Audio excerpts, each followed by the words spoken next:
Welcome back to another episode of Let's Play 1001 Games. I'm your host, Gaming Jay, and today we're hopping on to the Apple II to play a very curious adventure game called A Mind Forever Voyaging. This is an Infocom classic, but it's very non-traditional for an adventure game. So we have this opening quote here, "Tomorrow never yet on any human being rose or set."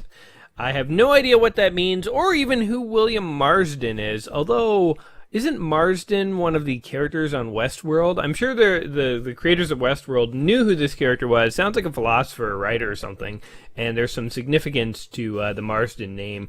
Westworld is such an amazing show. This, by the way, is actually a game that is going to touch on some of the same themes as Westworld in terms of things like AI and science fiction and robots and so on.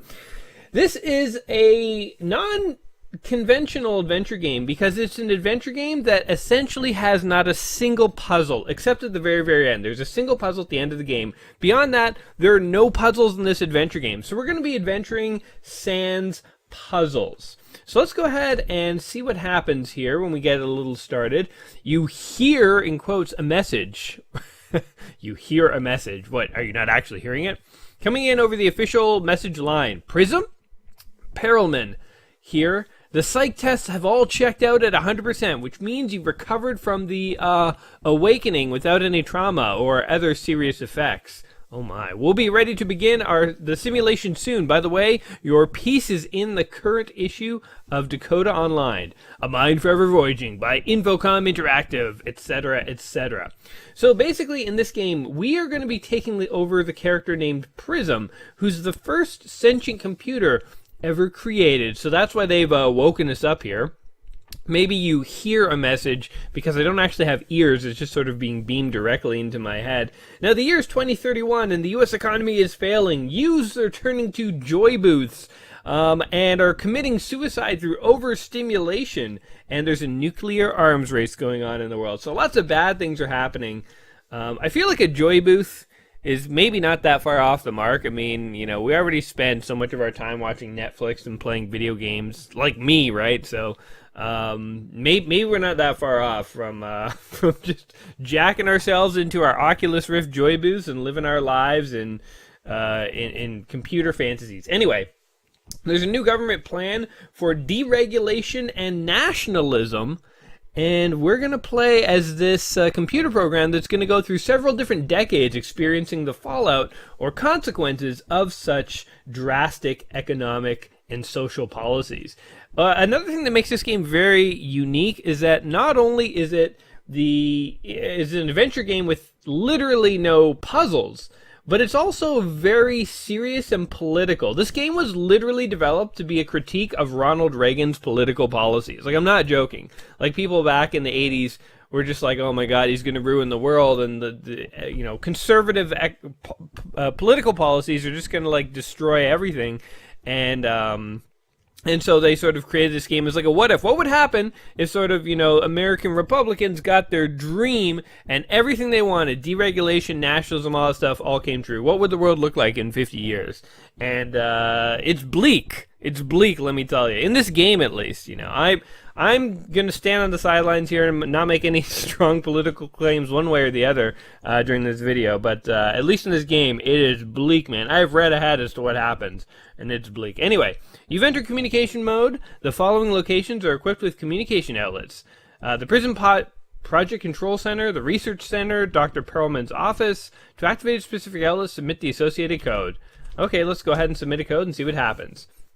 You see a large, well-organized room with banks of terminals and similar equipment. Your oral receptors pick up the buzz of many conversations. Okay. RCRO, what happens there? The Research Center rooftop. It is a dark cloudy night. The roof is splotchily lit by harsh spotlights. Beyond the edge of the roof, the only thing you can see is Rockville, glowing with visible infrared light on the northern horizon. There is no one in sight. Okay, let's remember PEOF, PSAF, MAKO. Okay, let's see what's going on with PO. This is Dr. Perlman's office. This is the office of your creator, Dr. Abraham Perlman. It is cluttered and disorganized. Of course it is. Overstuffed bookshelves line the room. Perlman's desk is covered with a number of items, including a decoder, a map of the city, a ballpoint pen, and a printout of a magazine article. Dr. Perlman is sitting at his desk working. Talk to Perlman. Can we do this? Will it let us? Dr. Perlman looks at you expectantly, as if you seemed to be about to talk. Say hello to Dr. Perlman. Use the word hello in a way that I do not understand. Okay. What were the other things we could do? PSAF and Mako. Prison Facility Cafeteria. Located in the upper right corner of the high ceiling room, you can see most of the huge prison facility dining hall. The tables below you are occupied by a handful of diners through the, okay, blah, blah, boring. What was Mako? The maintenance core. Yay. Okay, I feel like we're literally just, as a sentient AI who has woken up for the first time, the coolest thing we can do is sort of watch random security cameras that aren't really all that interesting. As you swivel your receptors, you can see the air conditioning unit that cools your processor, the library unit. This is what it would be like if a computer was sentient, eh? I'd like to imagine your desktop or your laptop was like sentient. What it would do is kind of look around, check out its core temperature, not really do all that much. Okay. I forgot what the other acronyms were. Let's just try one. How about Badju? What's going on at Badju? Site Badju. I don't know the word Badju. Oh, well, let me tell you about a guy named Badju. Let's see if it understands this phrase. I don't know. Let. Oh man, you didn't even make it one word into that statement. Like it didn't even make it to Badju. It was confused at let. That's a bad sign. Okay. I'm just going to hit Z because I think Z makes you wait, or Z. I started saying Z now because I've been Americanized, guys. I've been Americanized. I've started saying Z more often than Z because I've had to say Z so much recently. It's a bad sign. I'm going back to my Canadian roots. It's Z. The Canadian and British roots. Z was the OG letter that ended the alphabet, not this Z. Z was invented for the alphabet song, damn it. Okay. The message begins coming over the message line. Perlman to Prism. The programming team has finished entering the parameters for the plan. This is it. You can enter the simulation mode at any time. The social science group has come up with a list of things to record. So these are the exciting things we're going to be doing in this game, guys. Eating a meal in a restaurant. Talking to a government official, visiting a power generating facility, reading a newspaper, riding some form of public transportation, attending a court in session, talking to a church official, going to a movie, visiting your own home and or living quarters. Exciting stuff, I know. By the way, since the simulation controller will be doing so much data crunching on the fly, it appears the simulation will run in real time. A minute there will be approximately equal to a minute here. Well, good luck. So actually, I guess we're not technically traveling through time. We're going into a simulation of what the computer thinks the future will look like. So let's go ahead and do it. Go to sim mode. Simulation mode is a Class 1 security mode for the access to the security code corresponding to 1011. Uh-oh. Now this game had a little security wheel that you would like spin around in order to get your answer here. So looking it up, the correct answer I believe is 43. The simulation is based 10 years. Hence. And this is it. We're now in a simulated Rockville. So we saw Rockville from the rooftop security. We're looking off into the distance at Rockville. We're going to be spending all of our simulation times in Rockville. I've already sort of started to forget the things we need to do. What was it like? Talk to a government official, go to church, read a newspaper, attend a court in session, etc. Anyway, we're in Kennedy Park. This is a small downtown park with gates leading northeast, southeast, and southwest. There's a sprawling freeform water pool surrounding a statue of John F. Kennedy in the center of the park. Seems like a nice enough place to be. All right, so there really are no wrong answers here. In the year 2041, let's go ahead and go southwest. Elmwood Park. This is an intersection of the north-south Park Street and the east-west Elm Street. A park entrance is on the northeast corner, and a large old-fashioned edifices occupy the other three corners of the intersection. The street is bustling with lunchtime crowds. Let's talk to someone. Let's see what happens. I don't know the word someone. How about talk? Talking to yourself is a sign of impending mental collapse. Okay. Look around. So it's going to give me the same description. Okay, there's no one specific to talk to. Let's go ahead and go south. Southway and Park. Southway bends sharply at this intersection, leading east and southwest. Park Street begins here and heads north. There are new buildings on the northeast and western corners, etc., etc. Go west. What's west? The apartments. Okay, we have reached the apartments. An interesting thing about this game, by the way, is, again, adventure game with no puzzles. It's kind of like, literally, like a sandboxy kind of adventure game. Like, if you think back to, like, in Star Trek when they go on the holodeck, sometimes there'd be, like, stories and stuff they'd follow. This is kind of like an interactive novel, but it's, like, very explory. You can go at your own pace. It's like the Grand Theft Auto of adventure games. You can kind of go do whatever you want, and whatever. It's all good. When I first read about this, I thought it was ridiculous. Like, how could you make an adventure game with no puzzle and just sort of like, there's a plot, but there's really, you know, nothing that you have to do in this game. And I thought it sounded kind of dumb, but now that I'm here, it actually, there's a little feeling of, like, excitement and exploration in me. Because, like, literally I can just do whatever I want. I don't have to worry about dying and stuff like in other adventure games or getting stuck. And that's actually kind of cool. I almost feel like if the holodeck were real, I would actually want to do this. I wouldn't actually want to go and be like a superhero and stuff, because that'd be too much. That'd be like a workout. I just want to go and like live someone else's like random life and explore random things. So I don't know. I'm down with this idea. Okay, so let's enter apartment. Look around you. Oh wait, then I didn't read the description. You are in the vestibule of a typical high-rise. Oh, I'm already in the apartment. Duh. The game's like, hello. I just told you you're in the apartment. Okay, so how about unlock door. With the key, the door opens. Enter door. Did any particular direction in mind? How about west? You enter the inner lobby and take an elevator up to your floor. Hall near your apartment. You are standing in the hall of the door of your apartment, which lies closed to the north. Okay, go north. The door is closed. Oh my god. Open door then. Oh, the door is locked. You're just teasing me. You're teasing me, game. Okay, the door opens. Now we can go north. There we go. It's like that annoying lawyerly friend where, like, you're like, can you pass me the chips? And he's like, I could. And you're like, will you pass me the chips? And he's like, you know, maybe I will. You know, it's like the game's like constantly like, you know, which way do you want to go? Oh, north, there's a door there. Open the door. Oh, by the way, it's locked. Okay, unlock the door. Oh, okay, fine. Using what? It's like, use the key to unlock the door. It's like very specific. This is a large living area of your apartment with a bedroom to the north and a kitchen to the east. That's weird to describe an apartment based on like north, south, east, west. It's usually like left, right, up, down, you know? Like, nobody says, go east down the hall and the bathroom's on the north. People are like, take a left. The front door of the apartment next to the couch and the wall is open. A huge window provides a panoramic view. Man, for a sentient computer simulation, you're living like a king. Sounds like a sweet apartment. Jill's easel occupies a beautiful, well-lit spot near the window. Who is Jill? Do I have a girlfriend or wife?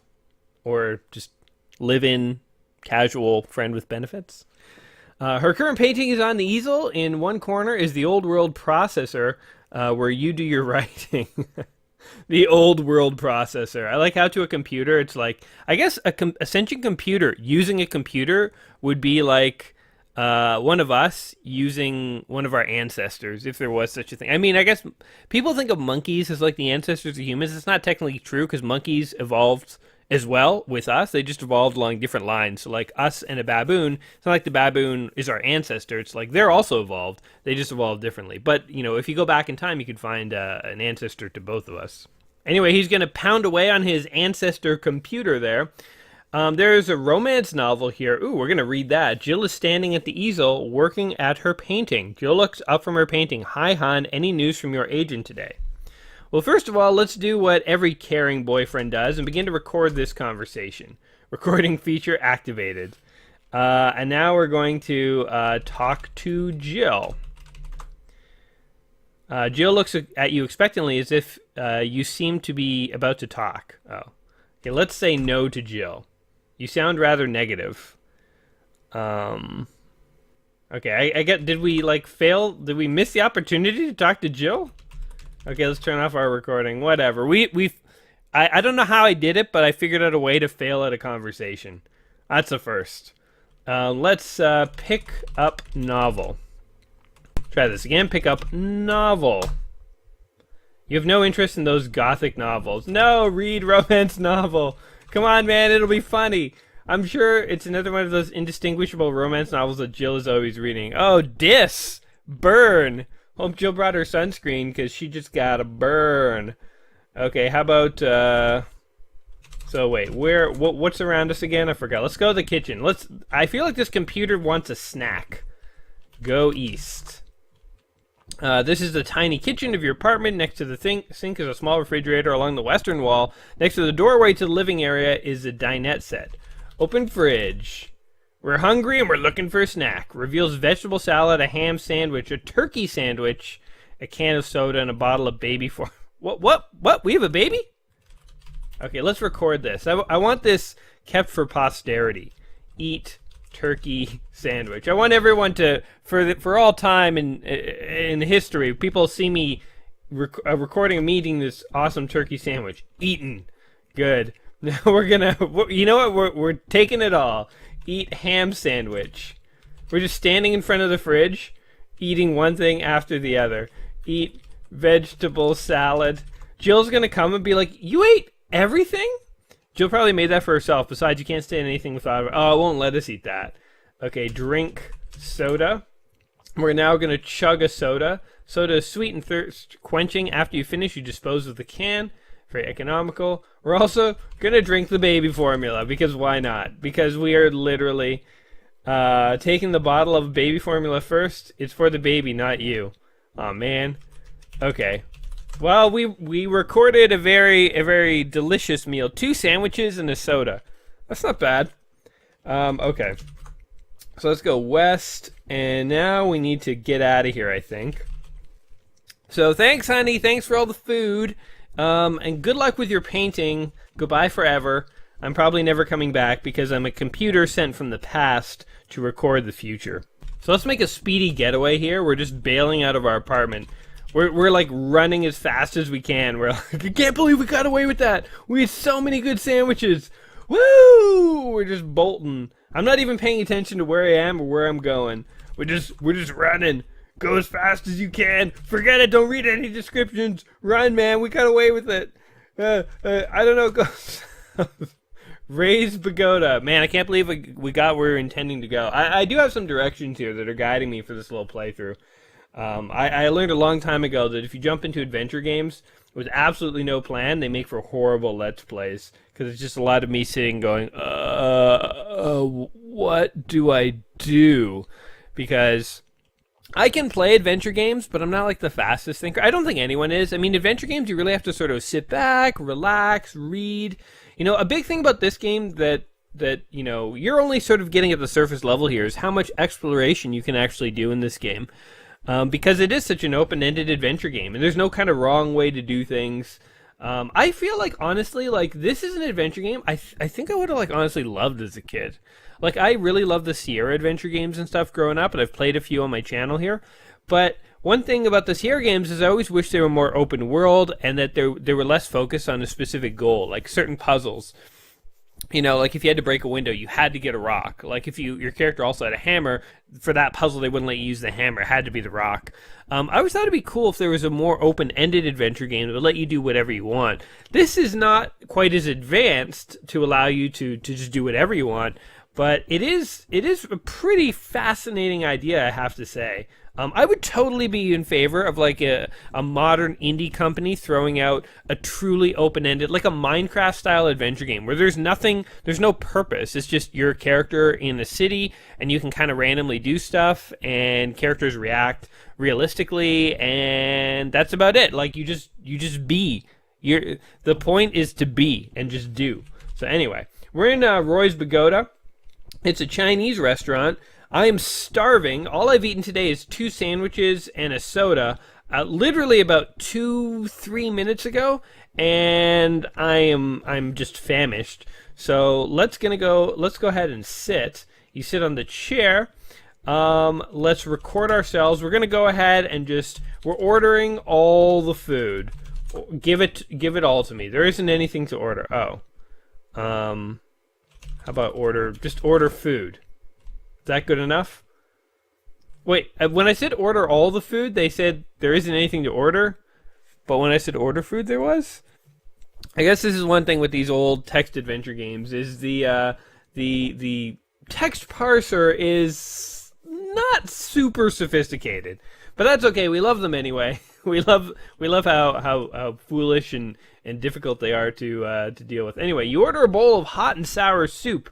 Soup, that's not gonna fill me up. I need like fried rice and chicken balls, man, and some assorted appetizers. The food arrives promptly, steaming hot, delicately spiced, delicious. Afterwards, your check arrives with a typical fortune cookie and a plate of lychee nuts.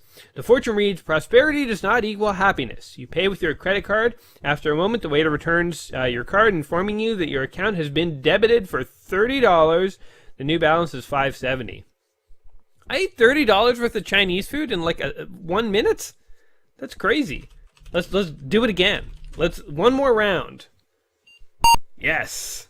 Warning, record buffer is now half full. Oh. I didn't know there's a limit to how much we could record. We're gonna return to the past. I'm gonna be like, there's a lot of recordings of you just eating.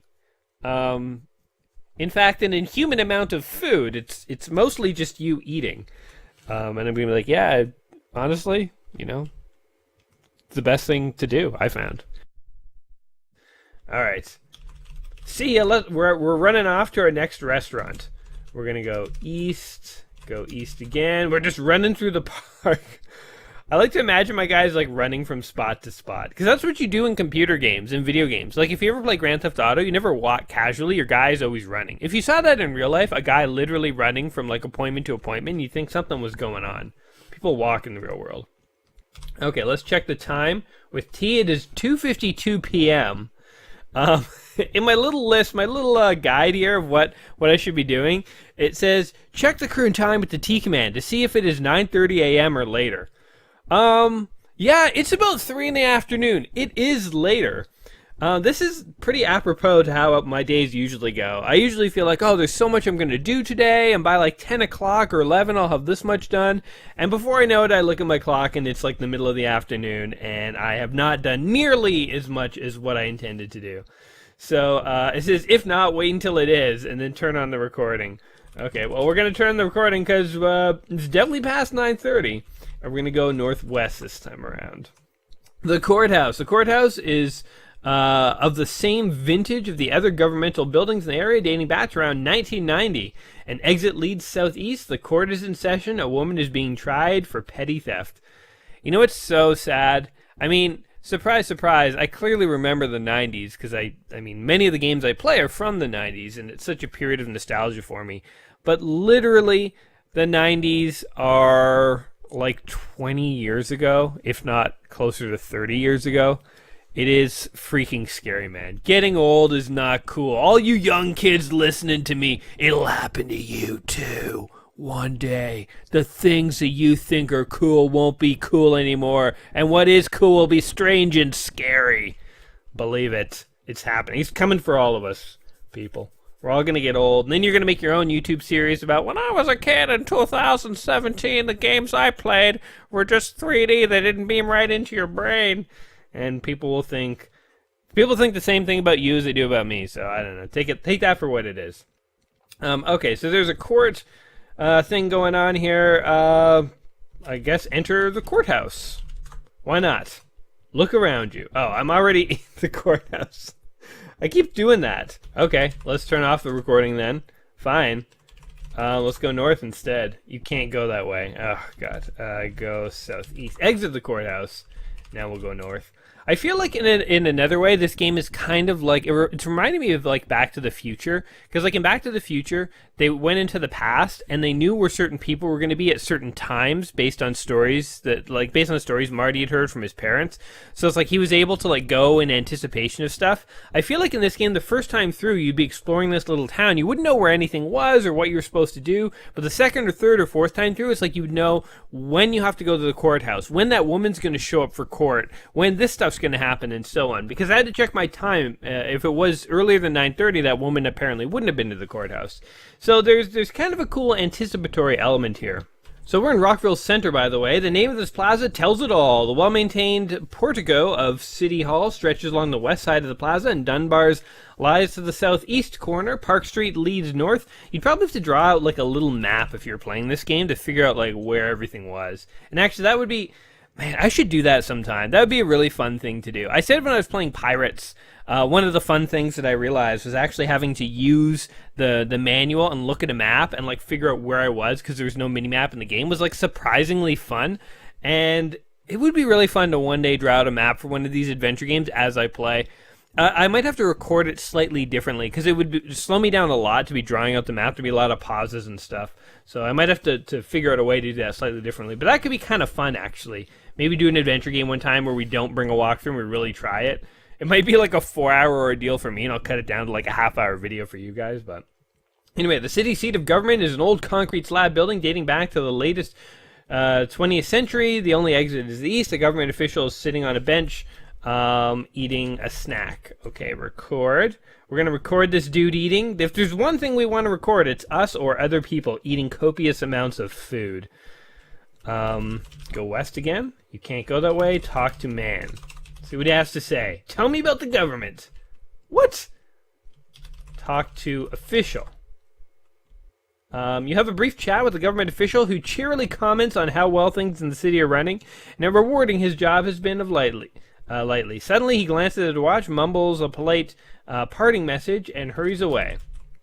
Okay, turn our recording off. The recording feature is kind of interesting. It's like the one thing that you kind of have to keep track of as you play this game.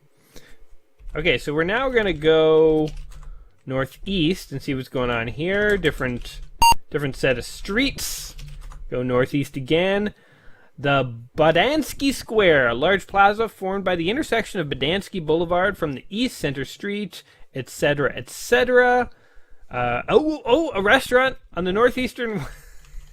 Go northeast.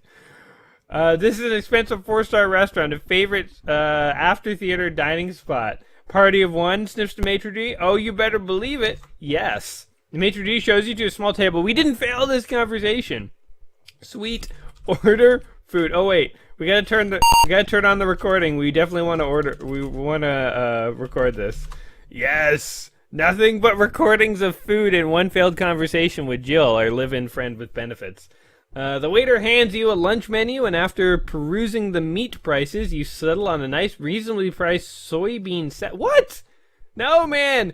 Who cares how much money we blow? It's not for us. It's just this simulation dude. He's the one that's going to suffer. Live high, man. When your soul takes over the mind and body of some rando in the future, you know, like in what's that Jake Gyllenhaal movie, Source Code? You just do whatever you want, man, because none of the consequences are yours. Once you beam out of his skull, he's left with all the debt that you accrued from pricey meat purchases. So I don't know why he's going for a soybean salad. It seems like a chump move to me. But the waiter jots down your order and reminds you of the restaurant's policy of payment in advance. Geez, if they had a lot of dine and dash, the waiter's standing, waiting for your card. Give card. To the waiter.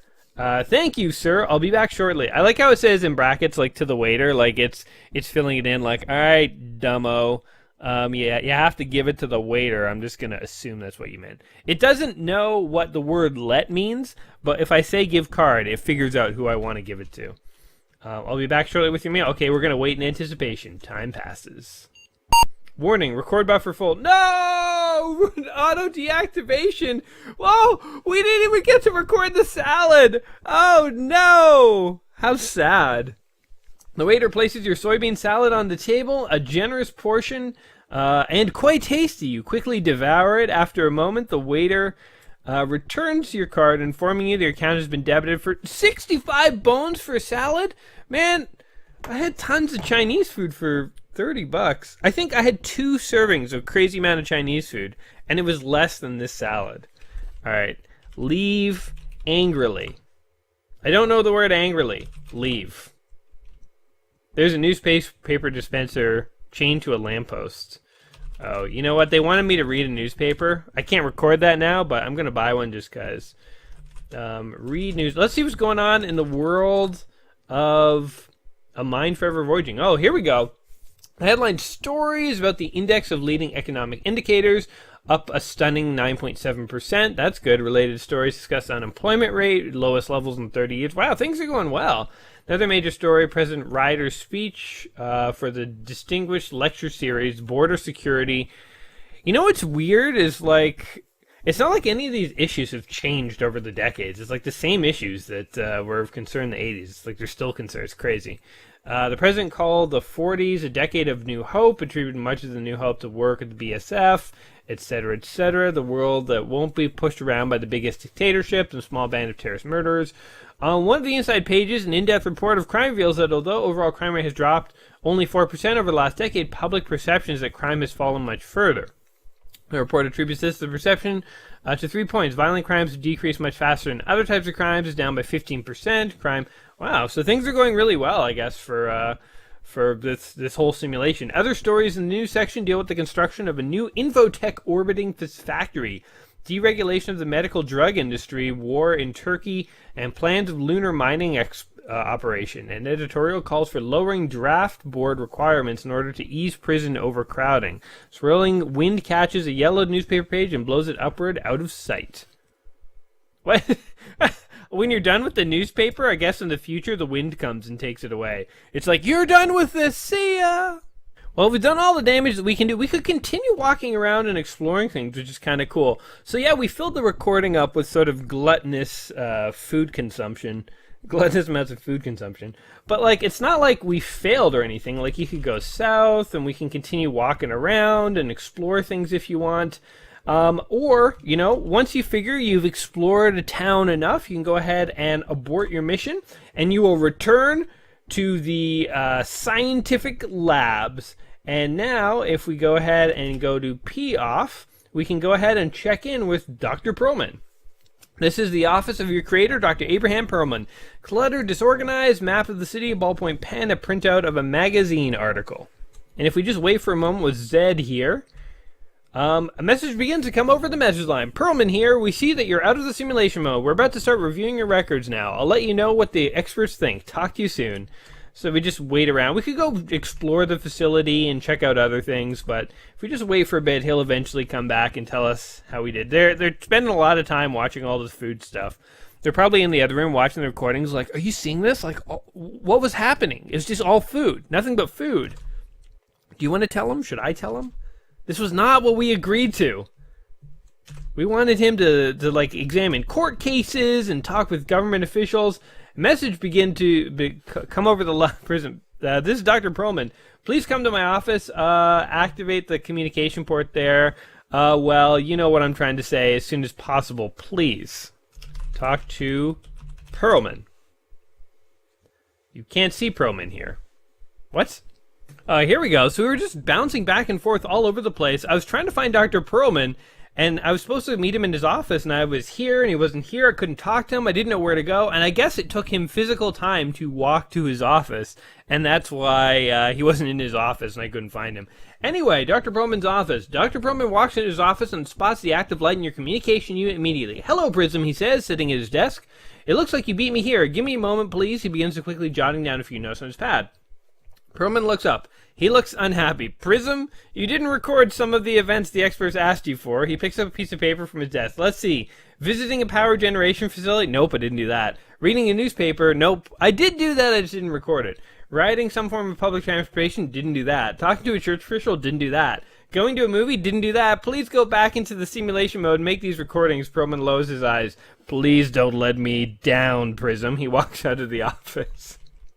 Well, we could go back into the simulation, go into sim. There we go. And now we get another security check. And from there we could continue our mission, but we should probably wrap things up here, guys. A Mind Forever Voyaging. Very, very interesting adventure game.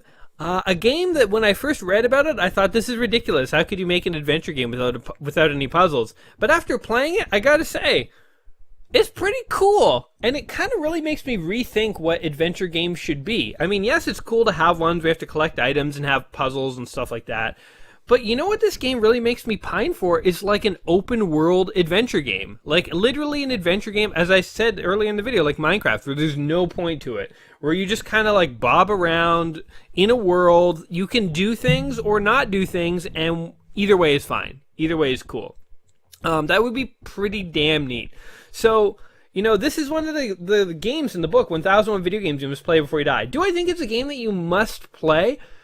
I don't know if I would say must play, just because it's kind of dated in terms of it has a very basic language parser and stuff, as many of these old adventure games do.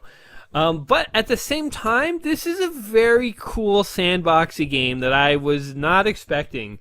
And I could definitely see if you're interested in sort of exploring and reading about, you know, what would, in theory, these economic policies, these nationalistic and deregulatory policies, in theory, what kind of consequences could they have? It seems like in the year 2040, things were going well.